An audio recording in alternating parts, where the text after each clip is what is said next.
பசியால் வாடி தவிக்கும் தன்னுடைய குழந்தைக்கு என்ன உணவு கொடுத்திட வேண்டும் என்பது அந்த குழந்தையின் தாய்க்குத்தான் தெரியும். ஆனால் அந்த குழந்தை உண்ணும் உணவை, கற்கும் கல்வியை, கடந்து செல்லும் பாதையினை டெல்லியிலிருந்து யாரோ ஒருவர் தீர்மானித்தால் கருணையே உருவான தாய்மையும் பொங்கி எடத்தானே செய்யும்.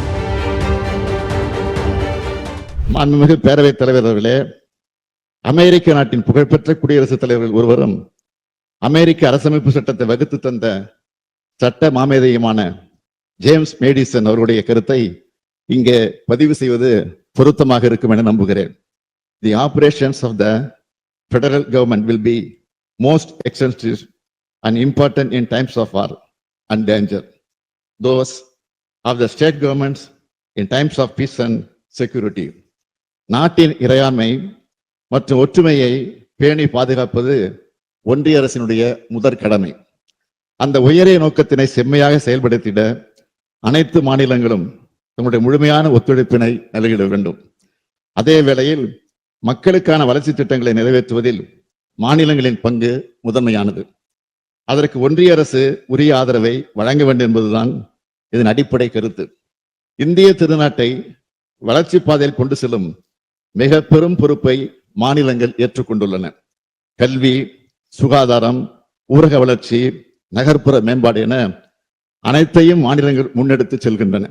ஆனால் அவற்றையெல்லாம் நிறைவேற்றிட தேவையான அதிகாரங்கள் மாநிலங்களிடமிருந்து பறிக்கப்பட்டு ஒன்றிய அரசிடம் குவிக்கப்பட்டு வருகின்றன.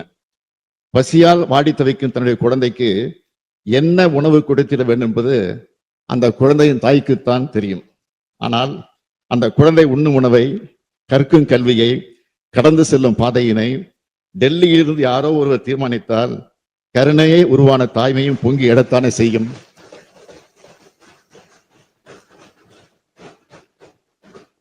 தொடர்ந்து மாநிலங்களின் உரிமை பறிக்கப்பட்டு வரும் இந்த இக்கட்டான சூழலில் கூட்டாட்சி கருத்தியலை வலியுறுத்தும் வகையிலும் ஒன்றிய மாநில அரசின் உறவுகளை, அதற்குரிய கொள்கைகளை மேம்படுத்திடவும் இந்திய அரசியலமைப்பு சட்டத்தின் விதிக்கூறுகள், நடைமுறையில் உள்ள சட்டங்கள், ஆணைகள் ஆகியவற்றை அனைத்து நிலைகளிலும் ஆராய்ந்து மறு மதிப்பீடு செய்திடவும் மற்றும் அதற்குரிய நடவடிக்கைகளை அரசுக்கு பரிந்துரை செய்திடவும் உயர்மட்ட அளவிலான குழு ஒன்றினை அமைப்பதென்று மிக மிக அவசியமாக வந்திருக்கிறது.